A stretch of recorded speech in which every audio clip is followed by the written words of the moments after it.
Assalamualaikum warahmatullahi wabarakatuh. Kawan-kawan sekalian, kembali kita berjumpa di Jejak Semesta 65. Semoga kita semua dalam keadaan sehat walafiat, selalu dalam lindungan Tuhan Yang Maha Kuasa.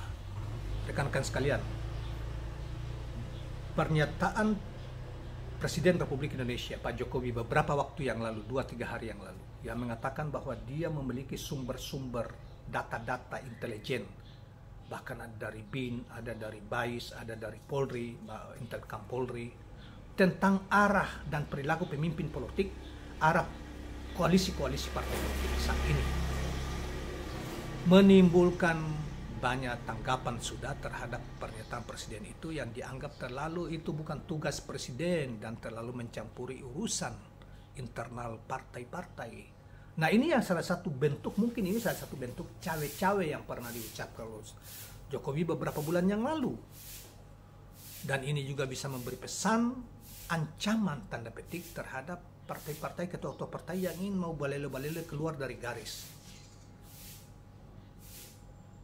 Nah, ini dianggap bahwa ini bisa menjadi skandal sebagaimana dikatakan oleh Partai Nasdem kemarin juga mengatakan itu bisa sebuah skandal publik. Ya, ini tidak boleh seorang presiden mengintip-ngintip kebijakan partai politik melalui memfungsikan intelijen untuk mengintip informasi tentang bagaimana perilaku para pemimpin koalisi dan lain sebagainya, arah koalisi untuk pilpres dan lain sebagainya. Nah, itu kemudian dikritik saudara-saudara sekalian.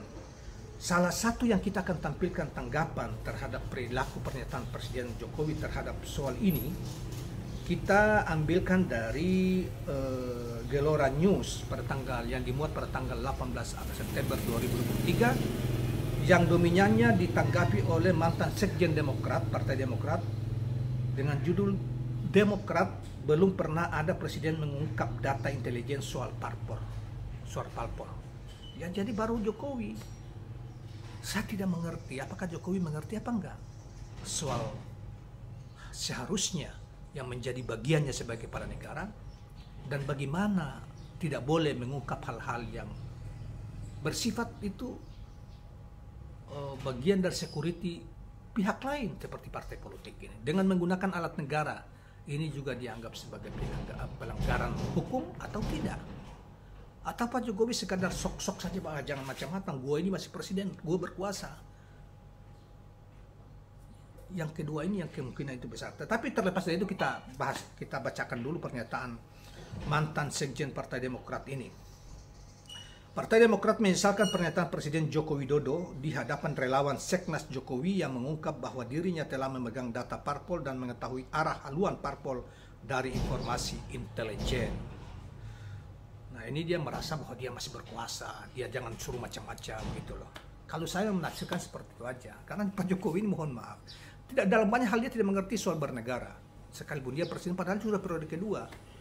Mana yang mesti harus selektif dia ucapkan dan menjadi tidak boleh ada intervensi sebagai presiden dan itu bisa menjadi skandal politik, dan mana yang menjadi tugas utamanya.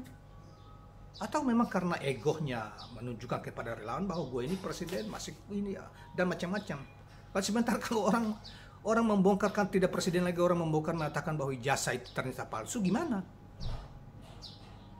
Ya, kita lihat aja nanti.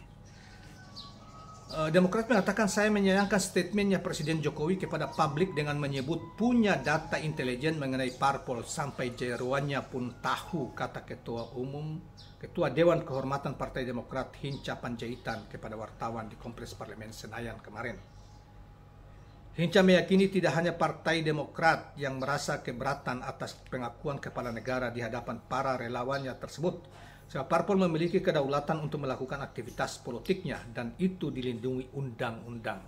Yang benar tuh yang kayak gini nih. Saya curiga presiden tidak ngerti, asal ngomong, asal nyeplak aja. Ya, memang banyak hal ya kita lihat dari periode pertama sampai ini, kita melihat bahwa kapasitasnya sangat terbatas dalam konteks negara gitu ya. Jadi kita tidak ngerti lah. Saya kira semua partai politik keberatan atas statement itu, karena bukan ruangnya presiden. Betul, ini bukan ruangnya presiden. Jangan sosok merasa presidenku semua hal mau ini kan ada batas-batasnya tugas-tugas presidennya. Ada tugas eksekutif, ada tugas yudikatif, ada tugas legislatif. Dan itu diatur undang-undang. Ngerti nggak Pak Jokowi? Masa sudah 10 tahun jadi presiden dan ngerti-ngerti? Atau memang sekadar menunjukkan merasa bahwa dia hebat gitu loh. Saya presiden, dia bisa mengatur semuanya. Ada waktunya untuk kau berakhir, dan nanti kalau kau berakhir ada jejak yang jelek, nanti bisa diungkap semua dan bisa ditangkap dan dimasukkan ke penjara. Ini situasi sudah berubah, bro. Dia seperti dulu-dulu. Itu cukup untuk dia sebagai posisinya sebagai kepala negara untuk mengelola negara, bukan untuk disampaikan ke publik bahwa aku tahu jeroannya ini gitu. Lebih jauh, Hinca juga menyangka pernyataan Presiden Jokowi tersebut diungkap di tahun politik menjelang pemilu 2024 seperti ini. Iya, justru momennya pun pas lagi era tahapan pemilu gitu ya. Dan saya belum pernah mendengar selama ini ada presiden yang mengumbar data itu. Gitu loh. Belajar dong. Bung Karno juga tidak pernah bilang begitu. Apalagi Soeharto. Dan lain-lain. Ini satu ini. Makanya dibilang sayang kita ya, kita menghabiskan waktu 10 tahun, kurang lebih 10 tahun untuk memiliki pemimpin yang seperti ini gitu loh.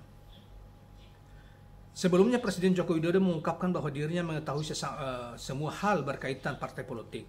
Tak hanya itu, mantan wali kota Solo itu juga mengaku telah memegang data parpol hingga arah haluan partai politik yang bersumber dari informasi intelijen. Hal itu diungkap Jokowi saat membuka acara rapat kerja nasional Rakernas Relawan Seknas Jokowi di Hotel Salak Bogor, Jawa Barat pada Sabtu. Saya tahu dalamnya partai seperti apa, saya tahu partai-partai seperti apa, saya tahu. Ingin mereka menuju ke mana, saya juga mengerti. Ini menunjukkan pernyataan kesombongan sebagai presiden, menunjukkan bahwa dia masih ini dan dia menunjukkan ini aku masih berkuasa, masih presiden dan saya tahu semuanya. Memalukan. Kalau bukan partai-partai seperti PDP, Nasdem dan lain sebagainya, Anda itu tidak ada apa-apanya. Sekarang mengancam-ancam seakan-akan saya tahu semua. Jadi menyiratkan seakan-akan jangan kau macam-macam, nanti arah koalisimu, nanti begini, nanti begini. Itu kan makna seperti itu, menunjukkan kesombongan, keangkuhan. Engkau tahu lantas kenapa? Itu kan bukan wilayah politik kamu. Bukan wilayah tugas kamu sebagai presiden. Karena mereka-mereka inilah yang Anda jadi presiden. Terus kau mengancam-mengancam. Kalau mereka bersatu menyerang Anda, kau bilang apa? Sehebatnya, sekuat-kuatnya Soeharto waktu itu. Begitu Golkar dan partai-partai mencabut dukungan, selesai. Demikian juga Gus Dur dan lain sebagainya. Apalagi cuma ente. Yang rakyat juga hari-hari ini sudah menderita di bawah kekuasaanmu dan sudah tidak suka ini karena hanya segelintir orang saja. Partai-partai ini masih bersatu aja mendukung Anda, tidak ingin huru-hara lagi. Coba kalau PDIP lebih halus, tapi sebetulnya dalam konteks Jawa sudah kasar dengan tidak lagi memberi akses untuk mengatur siapa capres PDIP dan siapa cawapresnya. Bahkan dalam banyak hal sudah tidak mau, misalnya mau diperpanjang masa jabatan, mau ditunda pemilu. PDIP tidak mau. Dari awal saya sudah mengatakan dari tahun kemarin pernyataan PDIP seperti ini menunjukkan PDIP sudah tidak memberi dukungan dalam tanda petik untuk Pak Jokowi. Tetapi dalam konteks parlemennya sudahlah, ini sampai di sini aja Pak Jokowi. Mereka juga sudah tidak mau mengharapkan. Kalau yang lain kan masih muja-muji seperti Pak Bahlil, seperti Ruhut Panjaitan, kemudian ada Erlangga Hartarto kemarin, kemudian Ketua PAN Zulkifli minta perpanjang pemilu ditunda untuk memberi ruang kepada Pak Jokowi. PDIP tidak mau, bahkan revisi bukan amandemen Undang-Undang 45 dalam konteks menyusun garis besar haluan negara pun PDIP tidak mau lagi karena curiga jangan sampai ada penumpang gelap memanfaatkan situasi itu untuk menambah masa jabatan presiden atau memperpanjang masa jabatan alasan COVID dan segala macam. Menunjukkan bahwa sudah tidak mendapat legitimasi yang kuat lagi. kalau mereka ini ya seperti PDIP 3-4 partai bersatu kemudian minta impeachment.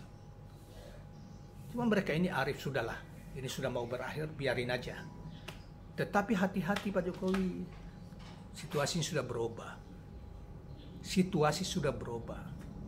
Suatu ketika terlalu banyak skandal KKN nanti dibuka setelah kekuasaanmu selesai, karena partai pun tidak lagi memberi dukungan terhadap Anda. PDIP sendiri, ya.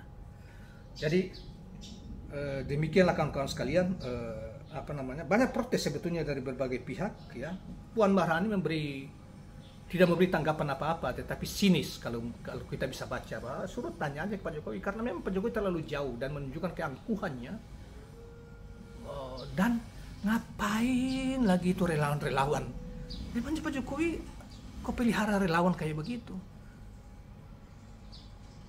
Seknas, Sekretaris Nasional Relawan Jokowi. Ampun deh. Karena ya terpaksa pelihara yang kayak gitu, karena memang partai tidak peduli lagi. Ini nanti, setelah pendaftaran ini nanti, orang tidak peduli lagi. Oh, keinginan Anda ini, orang tidak tahu, itu sudah terbongkar. PKB jelas misalnya, sudah buka-buka itu, ente menginginkan Prabowo dengan Prabowo dengan Erick Thohir, tiba-tiba PKB tidak mau dukung, dan lain sebagainya, dan partai-partai lain pun seperti itu, seperti PDIP juga begitu, sebagai induk semangnya awal mula berangkat dan dukung oleh PDIP, tidak mau lagi, ya karena perilaku seperti ini. Demikianlah kawan-kawan sekalian, mudah-mudahan ini suatu kritik yang sangat mengingatkan bahwa jabatan dan lain sebagainya ada waktunya untuk berakhir, ada batas waktunya. Kaya miskin juga ada waktunya, bisa hari ini orang kaya, besok bisa jadi miskin. Hidup dan mati, hidup lawannya mati, mati lawannya hidup, dan seterusnya. Itu jadi belajar dari kehidupan. Kesombongan adalah awal kehancuran seseorang. Camkan itu. Karena itu sifat sombong dalam konteks agama kepercayaan Islam itu sangat tidak disukai oleh Islam, oleh Allah, sang Tuhannya orang Islam. Demikianlah kawan-kawan sekalian, moga-moga bermanfaat. Jangan lupa subscribe, like, dan share channel ini. Assalamualaikum warahmatullahi wabarakatuh.